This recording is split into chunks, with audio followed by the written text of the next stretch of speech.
마가복음 강의 67번째 시간입니다. 루터의 종교 개혁은 이 카톨릭과 개신교를 크게 두 가지 측면에서 나누어 놓고 설명하고 있습니다. 첫 번째가 정경 문제입니다. 70인역에는 구약 성경을 39권과 또 유대인들이 사랑받았던 이 외경이라고 이야기하는 15권의 책이 함께 포함되어져 있었습니다. 하지만 루터는 이 외경이라고 바라보았던 15권의 책을 정경 속에 포함시키지 않았습니다. 두 번째, 루터가 카톨릭과 개신교를 어떻게 나누었는가? 성례의 문제를 가지고 나누었습니다.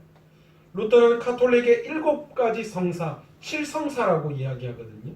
세례, 견진, 고해, 성체, 병자, 신품, 혼인, 이렇게 7가지 예식이 있다라는 거예요. 쉽게 말해서.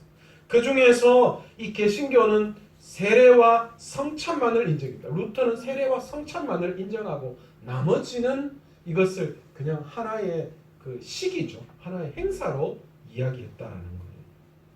오늘 이 중에서 성만찬에 대한 정확한 의미를 오늘 본문을 통하여서 저와 여러분이 함께 나누어 보려고 합니다.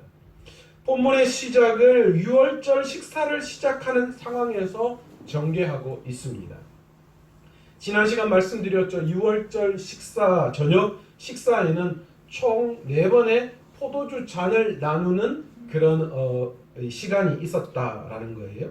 오늘 본문은 그 중에서 2번째 포도주 잔을 마시고 난 다음에 예수님께서 지금 이 말씀을 가르치시고 있는 것으로 시작하고 있습니다. 예수님께서는 떡을 가지시고 축복하셨습니다.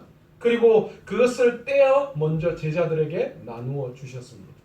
여기서 예수님께서 떡을 떼다라고 이야기하고 있는 이 떼다라고 하는 동사의 이 헬라어 원형의 의미가 뭐냐면 부숴서 떼어내다, 깨트리다, 부서뜨리다 이런 뜻에 가까운 동사입니다. 바로 이 말은 그런 의미에서 다시 해석하면 예수님의 몸을 뭐 한다는 거예요? 부서뜨린다. 예수님의 몸을 깨트리다 라는 것으로 우리는 그 의미를 받아들일 수 있습니다. 그래서 지금 예수님께서 떡을 떼어 제자들에게 나누어 주신다라는 것은 다른 말로 이야기해서 무엇입니까? 이것은 내 몸이니 라고 말씀하신 것으로 보아 결국 예수님께서 자신을 뭐 하는 거예요? 제자들에게 내어주어 그들을 먹이고 또한 살린다는 의미를 그 속에 포함시키고 있다라는 거예요.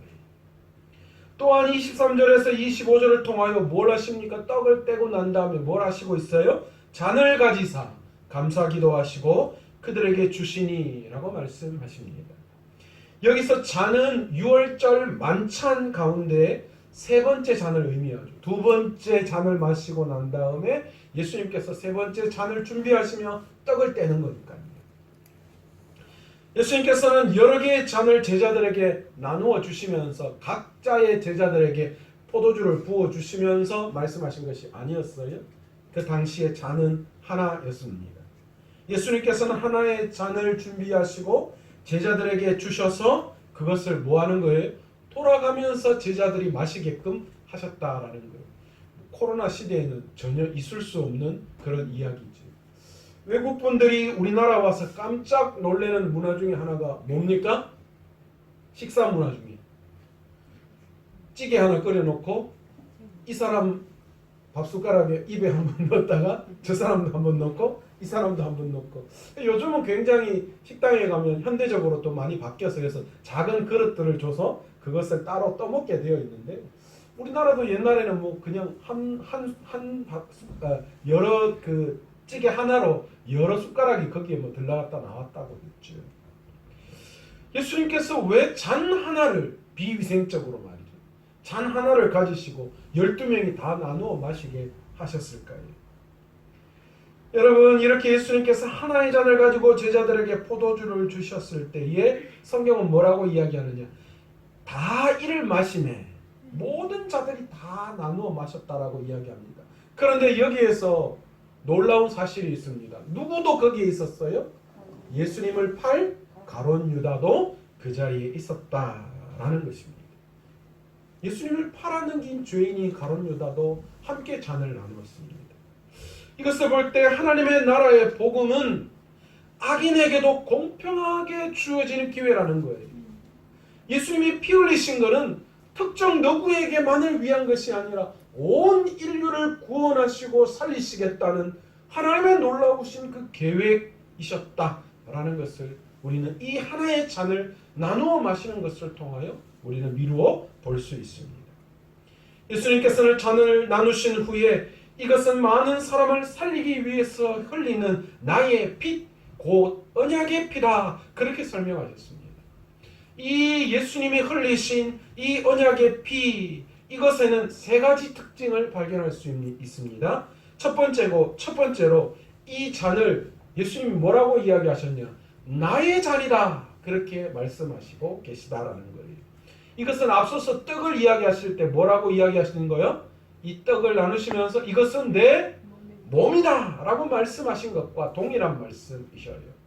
이 포도주가 그냥 뭐 어떤 마시고 하는 음료의 개념이 아니라 이것 또한 나다라고 이야기를 하시는, 내 피다라고 이야기하시는 정의를 내리고 계시죠. 두 번째로 이 잔은 언약이라는 것을 의미하고 있다라는 것입니다. 이것은 하나님이 시내산에서 이스라엘 민족과 맺으실 때에 모세를 통하여 말씀하신 출애굽기 24장 8절의 말씀. 그러니까 모세와 맺었던, 지금으로 따지면 우리가 생각할 때 그것은 옛 언약이죠. 출애굽기 24장 8절에 보시면 그 피를 가지고 백성에게 뿌리며 이르되 이는 여호와께서 이 모든 말씀에 대하여 너희와 세우신 언약의 피니라. 여러분, 이스라엘은 모세를 통해서 과거 하나님과 언약을 맺으셨어요. 그들이 과거에 죄를 지으면 동물을 잡아서 그 피를 흘림으로 말미암아 그 피를 가지고 하나님 앞에 나와서 제사를 드릴 때 하나님께서 그것을 용서해 주시겠다라고 언약을 맺으신 거예요. 이 출애굽하고 난 이스라엘 광야에 있는 이스라엘 백성과 모세를 통해 하나님이 맺으셨잖아요. 그런데 이제 그 언약이 예수 그리스도를 통하여서 뭐 되었다는 거예요? 새로운 언약 관계를 맺을 필요성이 생겼다는 거예요. 왜요? 이제 더 이상 동물의 피로는 그 어떤 죄사함이 이루어질 수 없는 극악한 상태가 되었기 때문이죠. 그래서 하나님께서는 과거 모세와 맺은 언약이 옛 언약을 이제는 새롭게 동물의 피가 사용된 것이 아니라 예수 그리스도를 통하여서 그 피로 말미암아 새롭게 우리와 새 언약을 맺으셨다라는 거예요. 그 새 언약을 맺기 위해서 뭐가 필요한 거예요? 이제 과거에 모세가 맺었던 동물의 피가 아니라 죄 없는 인간으로 태어나신 예수 그리스도의 피가 필요했다라는 것입니다. 세 번째, 예수님의 피가 많은 사람을 위해 흘리신 것이다 라고 그렇게 말씀하고 있습니다. 이것은 예수님의 대속적 죽음을 암시하면서 자기의 목숨을 많은 사람의 대속물로 추리하시는 예수님의 계획을 우리에게 떠오르게 하는 말씀이기도 합니다. 이렇게 잔을 나누시고 난 다음 예수님께서 말씀하셨습니다. 내가 포도나무에서 난 것을 하나님 나라에서 새 것으로 마시는 날까지 다시 마시지 아니하시겠다. 여러분, 여기서 포도나무에서 나는 것은 뭘 말씀하시느냐? 포도주를 말씀하시는 것이죠. 당시 잔치에서 즐거운 일이 있을 때 결코 빠지지 않아야 할 것 중에 하나, 그것이 포도주였습니다. 포도주를 하나님 나라에서 새 것으로 마시는 것은 무엇을 의미하느냐? 예수님이 죽음으로 끝내시는 것이 아니라 죽음 이후의 부활을 말씀하시는 거예요. 아멘. 그래서 나는 이게 죽음으로 끝나는 것이 아니라 하나님의 나라에 다시 들어간다라는 것을 의미하시는 부활의 의미도 있고, 아멘. 그리고 그 속에서 또 다른 것은 하나님의 통치가 완전히 실현되는 그날이 언제입니까? 하나님의 종말적 잔치가 임하는 그날. 아멘. 그날 기쁨의 잔치로 내가 그때 비로소 포도주를 마시겠다. 아멘. 잔치에 빠지지 않을 그 포도주, 정말 진짜 기쁨의 그 종말의 잔치에 임할 때까지 나는 더 이상 기쁨을 기쁨으로 여기지 않겠다라고 말씀하십니다. 그래서 내가 다시 부활해서 마지막 종말의 잔치가 열릴 때에 그 포도주를 다시 마시겠다. 그렇게 말씀하고 계시는 것입니다. 그리고 오늘 본문 2절에 본문에 보시면 찬미하고 감람산으로 갔다. 그렇게 기록하고 있습니다. 6월절 마지막 식사 끝내놓고 네 번째 잔을 마시고 난 다음에 뭐 한다고 했습니까? 6월절 잔치의 마지막 끝에 사람들이 노래를 불렀다. 그렇게 말씀을 드렸죠. 지난 시간에.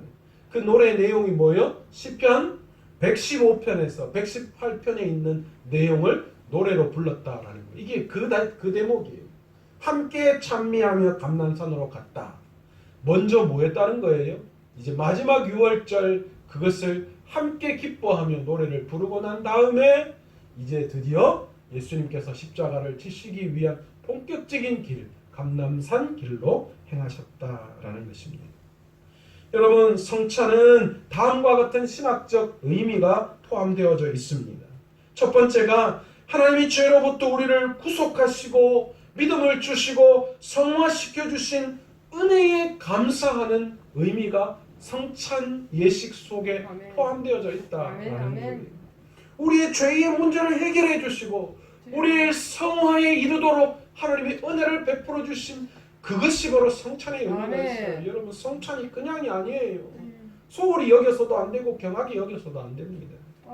두 번째로 그리스도의 구속사, 즉 죽음과 부활과 재림을 회상하게 하며 하나님 백성 가운데 임하시겠다라는 약속의 보증의 의미. 아멘. 내가 내 믿는 백성 중에서 내가 너희와 함께 하겠다라는 아멘. 그 의미가 성찬의 예식 속에 포함되어져 있다. 아멘. 아멘. 세 번째로 성부 하나님께 감사하고 그리스도의 희생을 회상하며 성령의 임재를 기원하는 의식으로서 성령이 임하셔서 성찬을 받는 자를 그리스도뿐만 아니라 역사상 모든 그리스도인과 하나 되게 하시는, 그러니까 우리 모두가 다 하나가 되어지는 아멘. 그런 의미가 이 성찬 속에 포함되어져 있다라는 것입니다.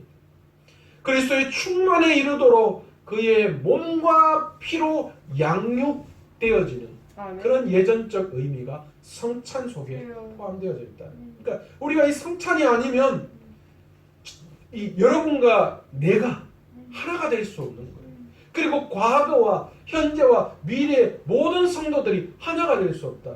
이 성찬으로 말미암아 우리가 혈통적인 그리스도인 이스라엘은 되지 않지만 그러나 예수 그리스도의 보혈의 피로 말미암아 우리 모두가 다 뭐가 되는 거예요? 한 형제요, 한 자매가 되고 하나가 되어지는 놀라운 역사가 이 성찬의 의미 속에 포함되어 있다. 네 번째로 예수님과 화해한 본을 따라 성도의 교제가 이루어지는 의미입니다. 늘 옛말에 코 밑이 열려야 마음이 열린다고 하잖아요. 성찬이란 떡을 떼고 포도주를 나누면서 함께 믿음의 교제를 나누는 의미가 그 속에 포함되어져 있어요. 그러니까 사실 이제 이게 우리나라 문화하고는 좀 달라서 그런데 식사 자리였어요. 이 6월절의 식사하는 자리잖아요. 오늘 우리가 그것을 이렇게 식사 자리로 하지 않고 예식으로 우리가 하기 때문에 좀 딱딱한 의미가 있죠. 빵도 예전에 저는 그 생각해서 이게 성찬하면 빵도 좀 크게 주지 요만큼 줘가지고 입에 넣으면 더 어디 붙어가지고 잘 그것도 안 되고 포도주도 좀 한 모금 좀 주시지 조금 이게 뭐 넣었는지 안 넣었는지도 모를 만큼 뭐 그만큼 주시고 하는데 그런데 여러분 과거의 6월절은 식사는 6월절 식사예요. 그러니까 풍성한 먹을거리를 통하여 교제를 나누고 그랬던 거예요. 고린도 교회의 문제가 뭐였습니까? 하나가 성찬의 문제가 있었잖아요. 왜요? 잘 살고 또 세도가들은 먼저 와서 성찬을 통하여 먹고 마시고 다 먹고 나중에 힘들고 어려운 사람들이 왔을 때 먹을 게 없는 그런 현상들이 나타난 거. 그게 문제가 된 것처럼 성찬은 모든 사람이 한 자리에 모여서 풍성하게 교제를 나누는 그런 의미가 포함되어져 있는 거죠. 다섯 번째가 하나님 나라에서 있을 어린 양의 혼인잔치를 미리 맛보는 천국 잔치의 의미가 성찬에 포함되어 있다. 그런데 요즘 교회 안에서 성찬 예식을 수행할 때에 우리는 이런 성찬의 다양한 의미보다도 뭐예요? 오직 예수의 죽음만, 예수님의 죽음만을 상징하는 그런 형태로 자꾸만 기억되어지는 것이 안타까울 뿐이죠. 그래서 여러분, 성찬은 예수님이 우리를 위해서 죽으신 것도 있지만 우리를 살리신 기쁨이에요. 아멘. 여러분, 혼인잔치에서 결혼할 때에 여러분, 남자가 검은 턱시도를 입어요. 그 이유가 뭔 줄 아세요? 뭐 요즘은 다른 것도 있겠지만 예식장에서 남자가 검은 턱시도를 입는 게 그것이 예식이었어요. 왜냐하면 그 예식에서 남자가 남편이 검은 턱시도를 입는 건 이 여자를 위해서 내가 죽겠습니다. 아담과 하와를 만들 때 하나님이 아담을 잠재우시고, 그 말은 뭔 말이냐? 죽였다라는 거예요. 그래서 갈빗대를 취해서 여자를 만들었다라고 말씀하셨잖아요. 그러니까 이 결혼 예식은 이제 다른 말로 이야기하면 남편이 아내를 위해서 내가 죽었다라는 의미예요. 그러니까 남자에게 결혼식은 뭐예요? 장례식이라는 거예요. 그런데 그 결혼식 날 그 결혼식을 두고 슬퍼서 우는 사람, 우는 것으로 끝내는 사람은 아무도 없어요. 잔치잖아요. 여러분, 우리도 마찬가지입니다.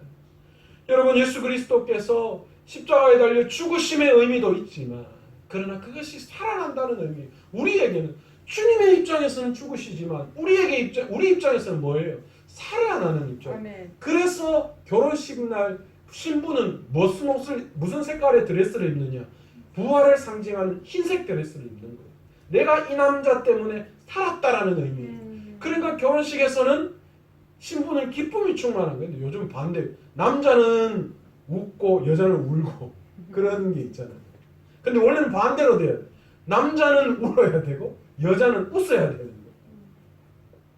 여러분, 이 성찬에는 이런 다양한 의미가 있기에 우리가 단지 성찬에 참여할 때 예수님의 죽으심만을 기억하는 데 그치지 않고 부활하신 예수 그리스도를 경험한 예수님의 제자들처럼 매 예배 시간에 성찬식은 행하지 않지만 우리의 이 예배 시간을 통하여, 우리의 이 예배를 통하여 우리는 날마다 그 성찬의 의미를 예배를 통하여 되새길 수 있어야 한다. 아멘. 아멘.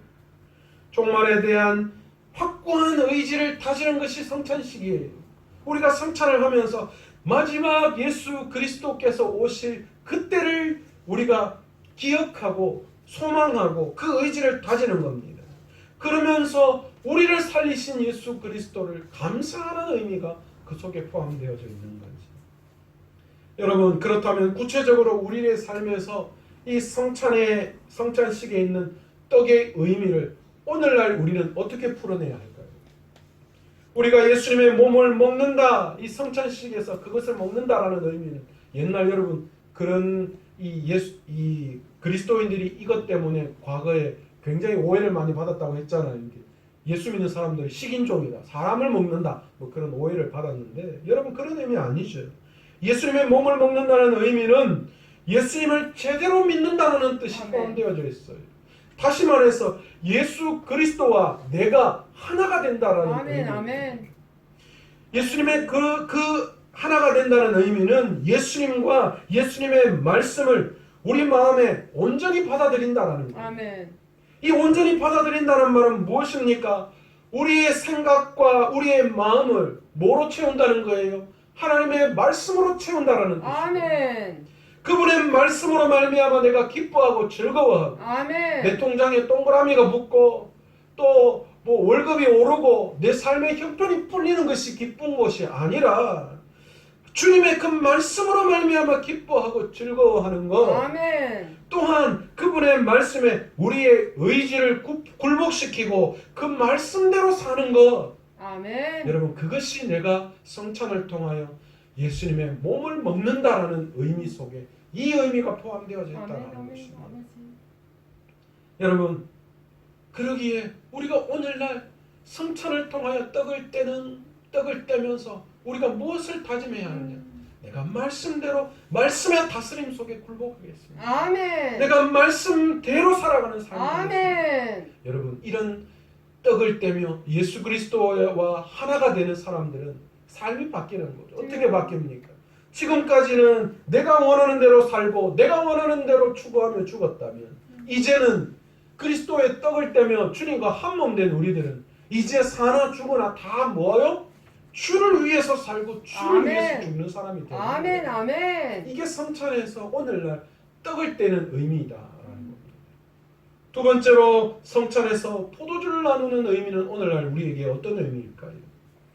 우리를 위해서 친히 6월절 어린 양이 되셔서 단번에 제사로 우리의 죄의 문제를 해결해 주심을 나타내는 것이 이 성찬에서 이 포도주의 의미이잖아요. 아멘. 우리가 성찬에서 포도주를 마실 때에 예수님께서 십자가를 위해서 피를 흘려 생명을 내어 주심으로 우리를 위해 이루신 구원의 그 놀라운 사랑, 그 놀라운 감격, 그것을 뭐 해야 되는 거예요?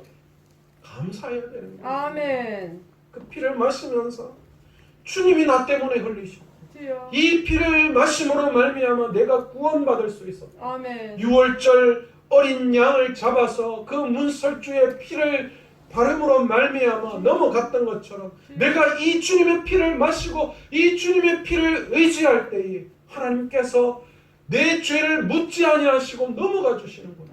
아멘. 요즘 욥기 새벽에 강의하는데 욥기에서도 그 이야기해요. 친구가 욥에게 와서 친구인 엘리바스가 욥에게 와서 욥이 네 죄 때문에 네가 지금 그 고난을 당하고 있다 그렇게 따지거든요. 그러니까 욥이 뭐라고 이야기하느냐? 만약에 인간의 죄로 말미암아 이 벌을 하나님께 벌을 받는다면 한 사람도 그 죄악에서 살아남을 자가 없을 거다 그렇게 이야기해요. 여러분 저와 여러분이 그런 자들이잖아요. 만약에 우리 죄 때문이라면 우리 죄에 대한 대가를 그대로 받는다면 여기 살아남을 자 어디 있겠습니까? 그러나 주님의 십자가의 피 흘리심으로 우리가 성찬을 통해 그 피를 마심으로 뭐 하는 거예요? 하나님이 용서해 주시겠다 말씀합니다. 아멘. 그리고 구원을 이루어 주시겠다라고 말씀합니다. 아멘. 그러니까 그 감격이 얼마나 큰 거예요. 주여. 그 감사를 진정한 감사를 올려드려야 하는 아멘. 내 삶의 전부를 드려 감사해야 하는 것이 아멘. 성찬에서 잔을 나누는 의미가 되어야 한다. 아버지. 여러분 우리는 왜 주의 만찬에 참여하고 떡을 떼고 포도주를 마셔야 합니까? 여러분 이것이 은혜의 방편이에요. 아멘. 여러분 웨스트민스터 신앙고백에 보시면 하나님께서 우리에게 주시는 은혜의 방편을 세 가지로 말씀하고 있어요. 말씀과 기도와 뭐예요? 성례, 세례와 성찬이에요. 이게 하나님이 직접 우리에게 내가 이걸 통하여서 은혜 주겠다 아멘. 말씀하신 그 방편이에요. 아멘. 아멘. 그러니 우리는 주의 만찬에 참여해야 돼요. 아멘. 성찬 이 예식한다 그러면 아우 난 바빠서 못한다. 그러면 은혜를 내가 놓치는 거예요. 놓치는 거. 두 번째로 예수님의 명령이죠. 너희는 앞으로 이것을 기념하라. 아멘. 말씀하셨죠. 세 번째로 우리의 신앙에서 수없이 부딪히는 문제 속에서 우리는 얼마나 사단의 유혹에 넘어가서 갈팡질팡 흔들리는지 몰라요. 그런데 그런 불완전한 나를 위해 예수님이 행하신 완전한 구원을 기억하는 것이 성찬이기 때문에 내가 그 성찬에 참여함으로 불완전한 내가 어떻게 되는 거예요? 완전하게 되는 거예요. 아멘. 내가 완전할 수 있다는 것이 성찬을 통하여 내가 확인할 수 있는 거예요. 그러니까 성찬에 우리가 반드시 참여해야 하는 거예요. 아멘. 아멘. 우리는 주의 만찬에 참여해 떡과 포도주를 취함으로 연약한 우리를 살리기 위해 하나님이 예수 그리스도 안에서 이루신 완전한 구원을 복음의 선포를 들어야 합니다. 아멘. 그것이 우리 살 길이에요. 그리고 다시금 복음 앞에서 우리 영혼을 각성시켜서 주여. 예수님을 닮고 아멘. 예수님을 높이는 복음의 전도자로 살아가기를 다짐해야 되는 줄 믿습니다. 아멘. 아멘. 이것이 성찬이고 여러분 이 성찬은 매 예배 시간 행해져야 하는 아멘. 것입니다. 그런데 오늘날 편의 때문에 사실은 이 성찬을 포기하고 말았죠. 그러나 우리가 예식적으로 성찬을 매 예배 시간 드리지는 않지만 그러나 여러분 우리가 예배할 때마다 이 성찬 속에 담겨진 의미를 우리는 날마다 깨달아야 합니다. 아멘. 여러분 우리가 예배당에 나와서 예배하기 전에 우리는 먼저 우리가 기도를 통하여 성찬의 의미를 모두가 다 생각하셔야 합니다. 아버지. 예배 드리기 전에 그 성찬의 의미를 깨닫고 그 속에서 은혜 받고 아멘. 우리가 새롭게 시작해야 한다는 거예요. 아멘. 그것이 바로 예수님을 닮겠습니다 라는 아멘. 고백이 나와야 하고 예수님을 높이겠습니다. 아멘. 진정한 귀한 전도자의 삶을 다짐하는 결단이 우리의 삶에 반드시 있어야 한다라는 겁니다. 이것이 바로 이 성찬에 담겨져 있는 의미이고 예수님이 오늘 이 성찬 6월절 마지막 이 식사를 통하여 제자들에게 또 우리들에게 말씀하고 싶은 내용이라는 것입니다. 그러게 오늘 저와 여러분이 오늘 이 성찬을 통하여서 매 예배 때마다 우리 예수 그리스도를 높이고 아멘. 또한 예수님을 닮아가는 아멘. 귀한 전도자, 귀한 일꾼, 귀한 주님의 제자로 살아갈 수 있는 저와 여러분 되시기를 간절히 아멘. 축원합니다. 아멘.